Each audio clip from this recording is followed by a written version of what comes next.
phenomenal. I'm phenomenal. We're phenomenal. I'm phenomenal. I'm phenomenal. We're phenomenal.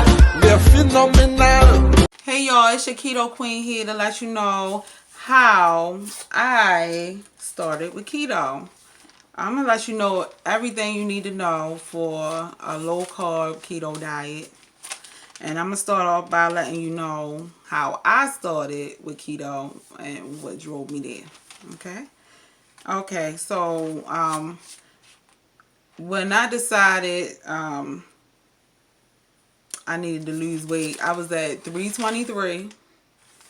I went to the doctors for a irregular cycle. And that's when I realized how much I weighed. Right? So I went home and I was like, man, I gotta lose weight. Like, I tried many diets before and I never lost weight. If I did, I gained it back. I might lose weight during stress, but not actually the healthy way, you know. So I was just trying to make sure I could figure out a way to get it done the right way and actually be able to keep it off in some kind of way. So I started doing my research and I seen that you need to find out your body type first, you know, because everything is not for everybody. Okay, so when I looked that up, I found out that it's 3 different body types. Okay, 3 basic different body types. One is mesomorph. These people can gain weight easily and lose weight easily. They gain muscle easily and lose muscle easily. Okay, and the second one is endomorph. Endomorph is usually shaped like a pear or an apple. So you might be a person that's very shaped, hippie, and have a big booty. You have big thighs. You might be endomorph. Okay, and if you have a tummy and back fat and you shape like an apple when you look in the mirror, yeah, I might be an endomorph. So here we go. Ectomorph is very slim. They usually very muscular. People that don't gain weight as easily as us endomorphs. Alright. So those are the 3 body types. So with that being said, I found out quickly that I was a endomorph. So once I found out I was an endomorph, I had to look up good diets for an endomorph. So the first thing popped up was keto, low carb. Okay, so what keto is pretty much no bread, no rice, no noodles, and no sugar, no potatoes. All that's out. So, you know, people might say, oh, I can't let my bread go, or, you know, I like rice, I like noodles. Yes, I like it too. But, you know, it comes a time in your life where you gotta say, which one can I do? What can I do? How can I eat? What can I have instead of what can I not have? Sometimes you gotta think about it the other way. You know, what can I have? Okay? So you cannot have starchy foods. Now see, the thing is, carbohydrates turn into sugar. Carbohydrates is in everything we eat, almost like everything. Everything. Like, if you do your research, you will see. Look on the back of the carton. Look on the back of the box of your favorite foods. Rolled in bread. It's carbs. So the thing with carbohydrates, to turn into sugar, and then it becomes stored fat, because you cannot possibly get rid of all the carbs that you consume every day.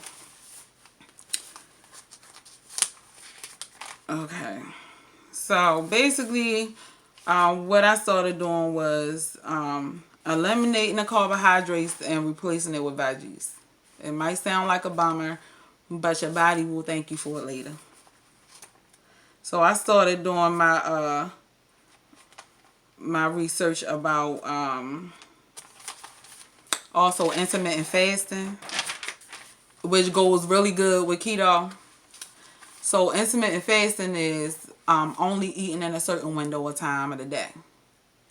So I would eat only 8 hour window, and over 12 hours I wouldn't eat. So you know that's something you can look into, intermittent fasting, and you can also do more research on keto as well. But they do work together well. By the time I came back from the doctors, when I went to the next doctor, I had already lost 11 pounds. So it worked. I'm not here to sell nothing, okay? It worked. I had to let somebody know. If you don't know, you know. Okay, now with intermittent fasting, you might want to, you know, it's more to it, but you might want to, at night, on them hunger pain strike, you might want to, you know, have some fruit on standby. Look up the fruits that you can and cannot have on keto to know what kind to do for intermittent fasting. So I started checking out the things that I could eat versus what I couldn't eat, okay? So we already know we can't have bread, sugar, rice, noodles, or potatoes, right? But what I would have in place of my potatoes and rice and things would be cauliflower. Cauliflower is your best friend, because cauliflower is a substitute for carbohydrates until you can live without carbohydrates. Sometimes it's just a mind thing. You know, you used to having your meat, you used to having some vegetables, and you used to having some kind of starch. Replace your starch with cauliflower, rice, potatoes. They got the mash. They got, if you go in a keto section in the market, everybody had one. Even if they have a small keto section, you can find yourself some substitutes. We'll get more into that, but let's focus on what you can eat, okay? You can have chicken, tuna, pork, beef, fish, all meats.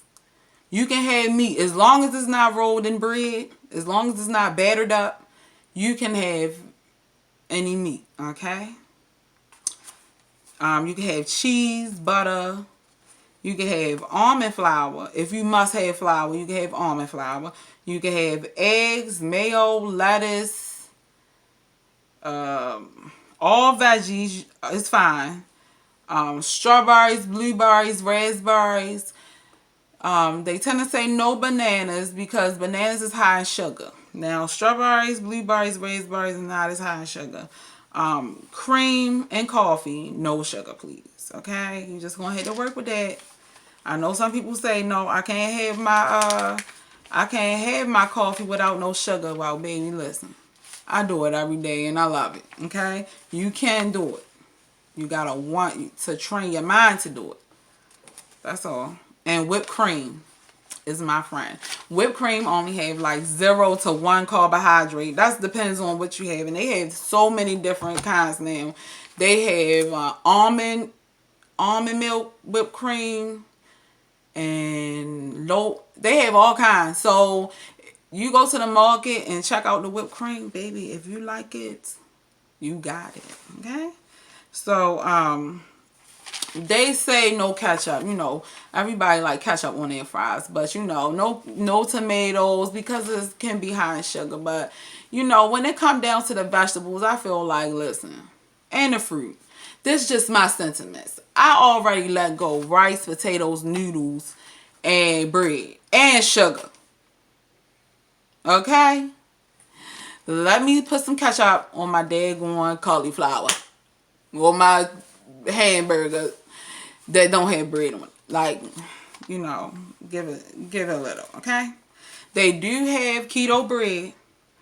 They do have keto wraps. Keto is not new. So they have everything to accommodate this diet or this way of life or this change that you're making. As long as it's not breaded, as long as it's not noodles, as long as it's not rice, you know, you're good. One thing I just want to remind you is this is a new process. Listen, we probably been addicted to sugar since we was in our mama's womb. Okay? And then we come out our mother's womb and we consuming carbohydrates at the craziest rate. Eating hamburgers, chicken nuggets, french fries. There's nothing wrong with it, I guess, but the carbohydrates is just so crazy. If you want to have a cheeseburger, take the bread off. You'll see the difference. You'll see it. No nuggets, no fries. Nuggets is nothing but carbs. It's carbs rolled in carbs. You know, just think about it. Do as much research as you can. I know you here with me, but do as much research as you can so you can get a full understanding of what's going on with the carbs. Okay? But a few things that you should have while you are on this weight loss journey is a BMI scale. BMI scale is a body mass index scale. This measures your trunk, which is your middle, your stomach, your breast, your back, your head. That's your trunk. And it also measures your arms and legs, the weight of that, your water weight, all that stuff. It's exact weight. Also try to get one that's over your weight because you want a more exact weight when you step on the scale, okay? So another way is with measuring tape.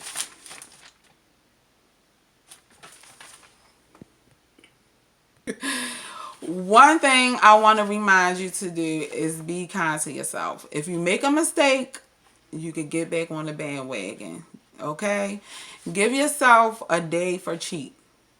Your favorite things that you like, have it on that day, okay?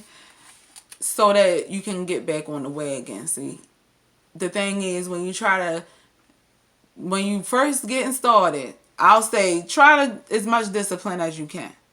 But if you make a mistake, it's okay because you can do better the next time. Not the next day, but the next time you eat.